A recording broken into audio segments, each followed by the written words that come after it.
بسم الله الرحمن الرحيم. الحمد لله رب العالمين والعاقبة للمتقين والصلاة والسلام على سيد الأنبياء والمرسلين سيدنا ومولانا محمد وعلى آله وأصحابه أجمعين. أما بعد فقد قال الله تبارك وتعالى في القرآن المجيد: أعوذ بالله من الشيطان الرجيم. بسم الله الرحمن الرحيم.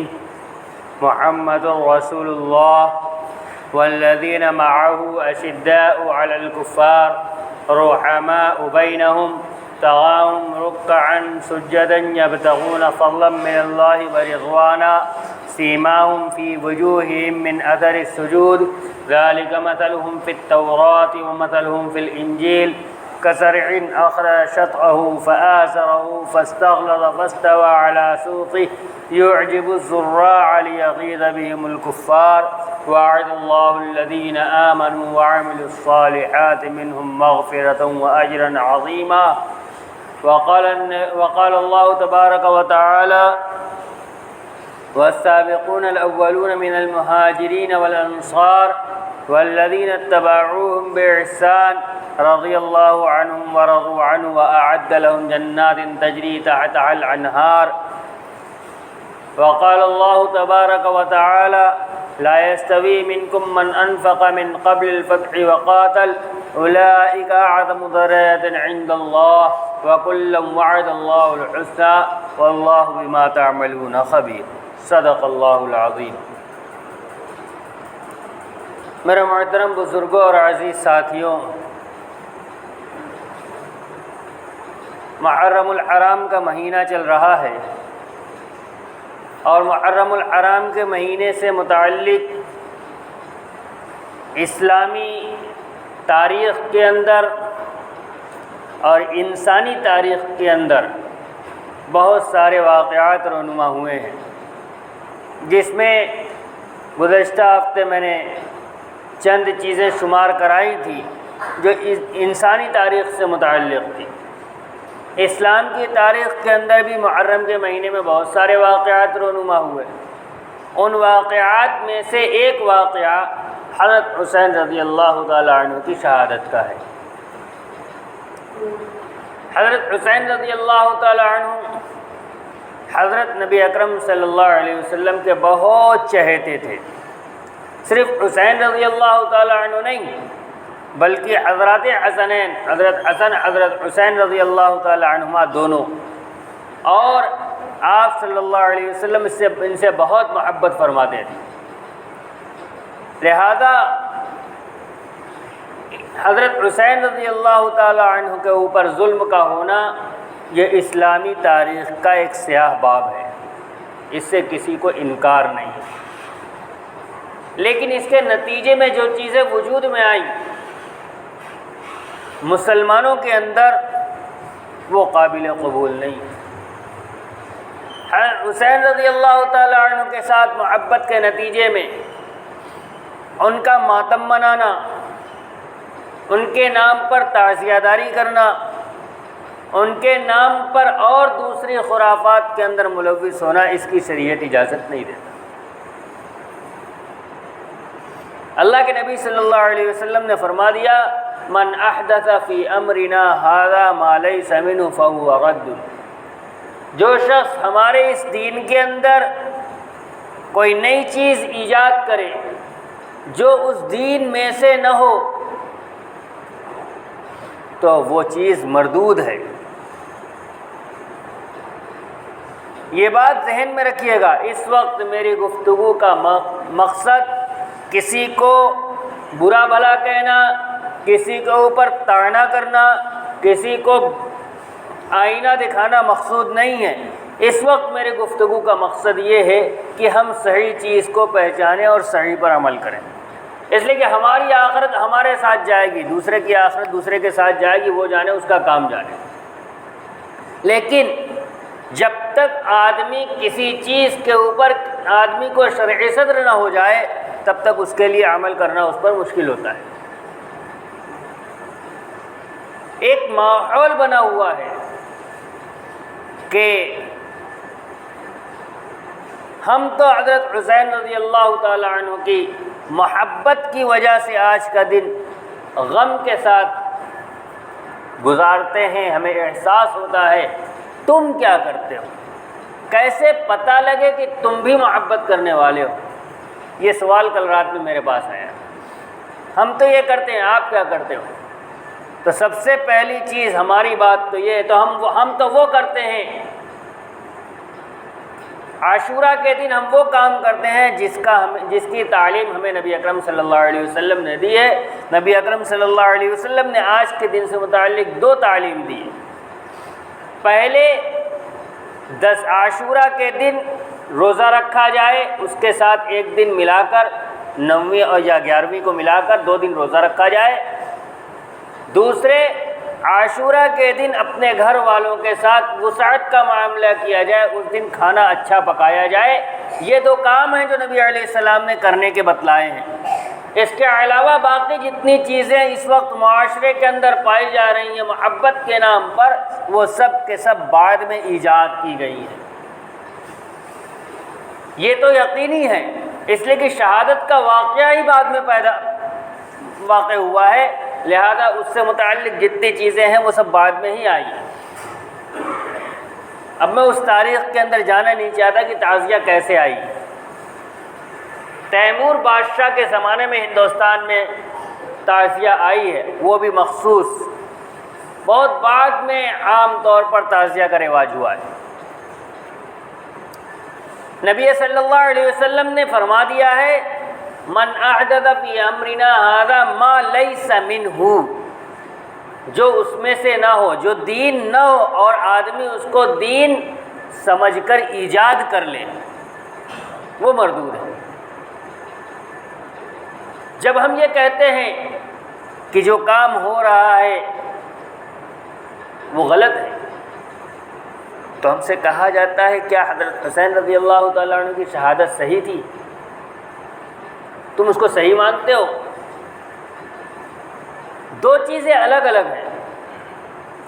ایک ہے کسی عمل کا غلط ہونا، ہم نہیں کہتے کہ حضرت حسین رضی اللہ تعالیٰ عنہ کی شہادت جو ہے وہ ایسا عمل ہے جس کے اوپر راضی ہو جایا جائے۔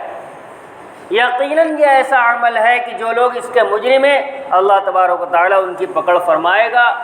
اللہ کا اختیار ہے، چاہے معاف کر دے چاہے پکڑ فرما لے، یہ اللہ کا اختیار ہے۔ بہرحال وہ مجرم ہے، لیکن اس کا مطلب یہ نہیں کہ ہمیشہ ہر سال بھر تو بھولے ہوئے رہیں، پھر حضرت حسین رضی اللہ تعالیٰ عنہ کچھ نہیں۔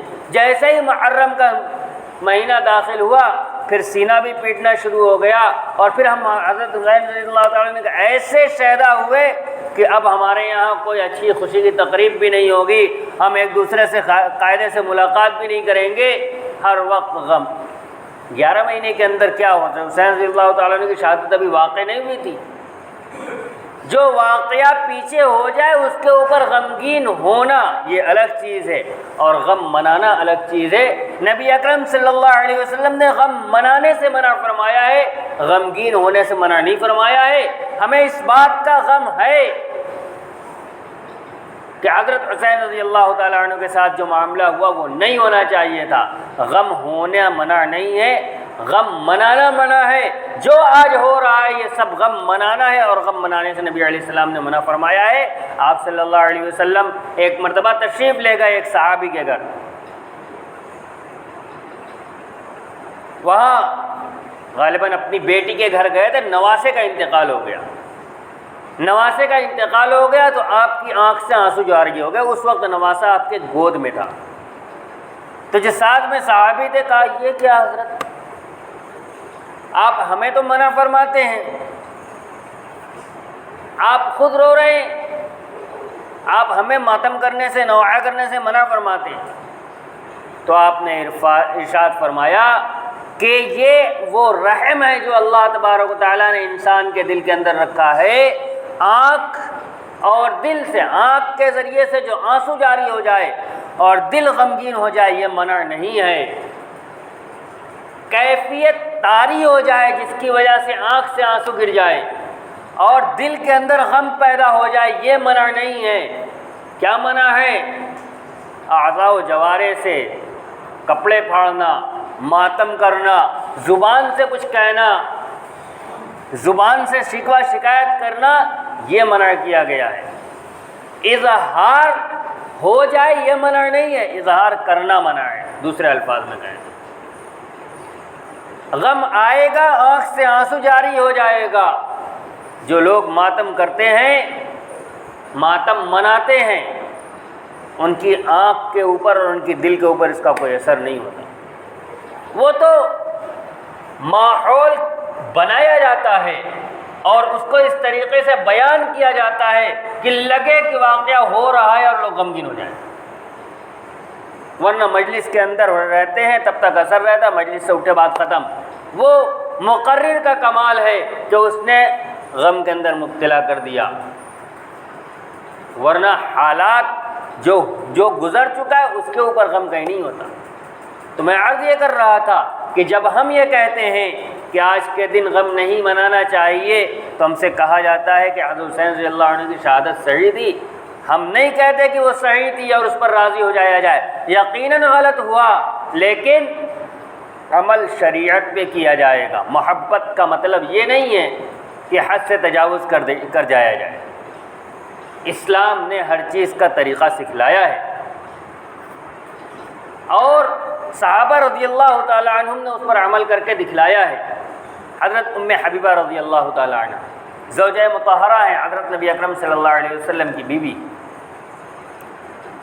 آپ کے والد کا انتقال ہوا، 3 دن کے بعد آپ نے خوشبو منگائی اور لگائی، زینت اختیار کی، اور پھر فرمایا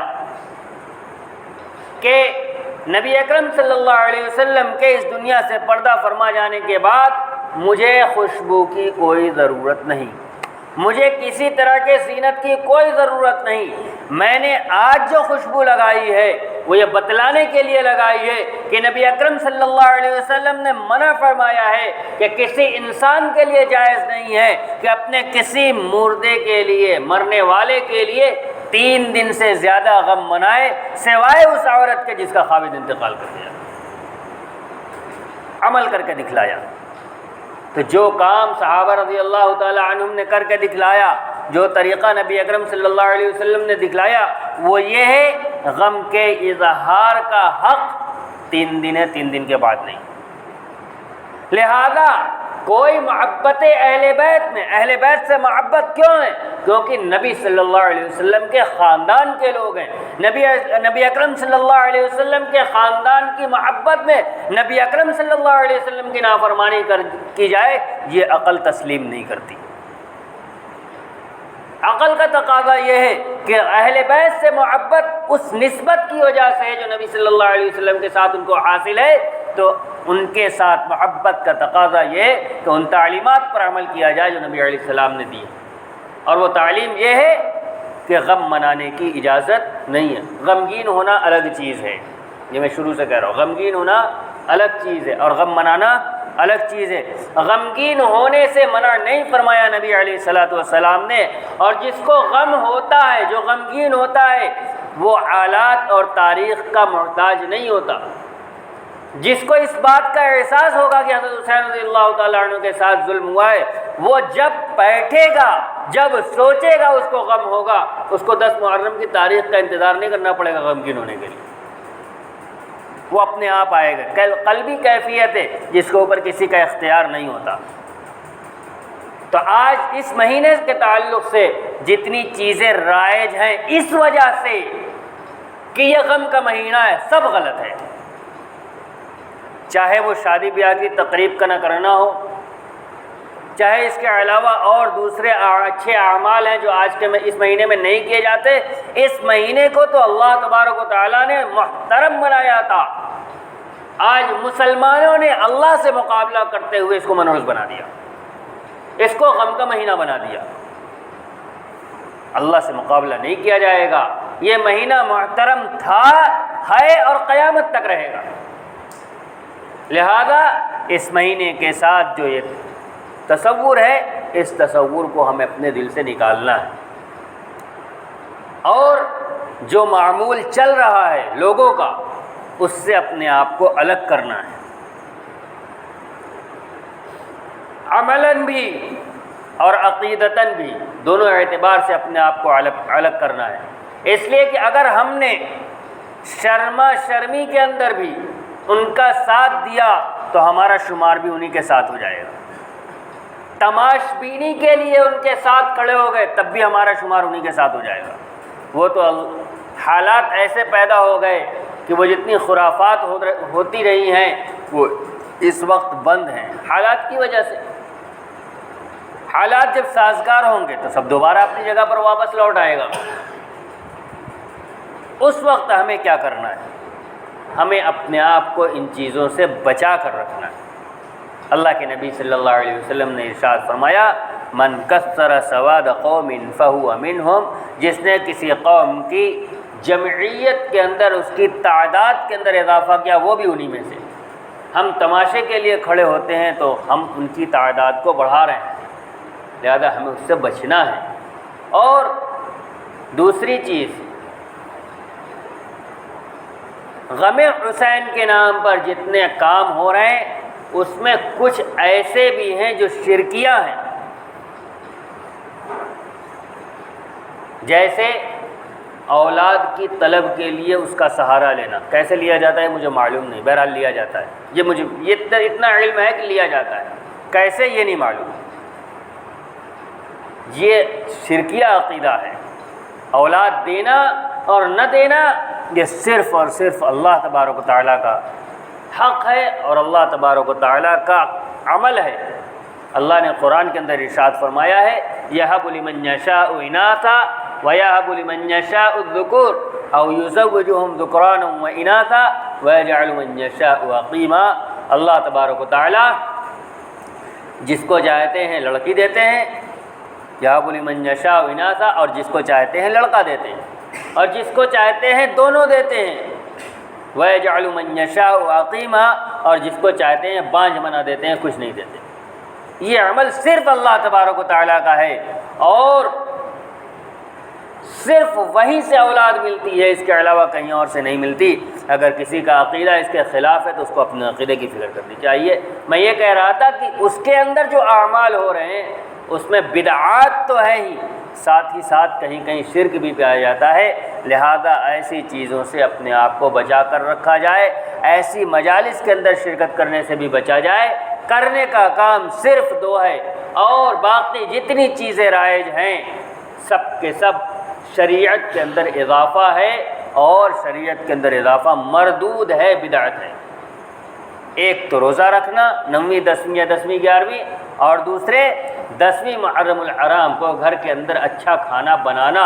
میں نے گزشتہ ہفتے بھی روایت سنائی تھی کہ حضرت جابر فرماتے ہیں کہ میں نے سالہ سال تقریباً 40 سال تک اس کا تجربہ کیا، اور سفیان ثوری فرماتے ہیں کہ میں نے بھی اس کا تجربہ کیا کہ جب میں عاشورہ کے دن اپنے گھر والوں پر وسعت کرتا، گھر والوں کو اچھا کھلاتا، تو پورے سال میرے ساتھ اللہ تبارک و تعالیٰ وسعت کا معاملہ فرماتے۔ لہذا یہ دو عمل کرنے کا ہے، اس کے علاوہ ساری چیزوں سے عقیدے کے اعتبار سے بھی اپنی حفاظت کرنی ہے اور عمل کے اعتبار سے بھی حفاظت کرنی ہے۔ اللہ تبارک و تعالیٰ ہمیں توفیق عطا فرمائے۔ وآخر دعوانا الحمد للہ رب العالمین۔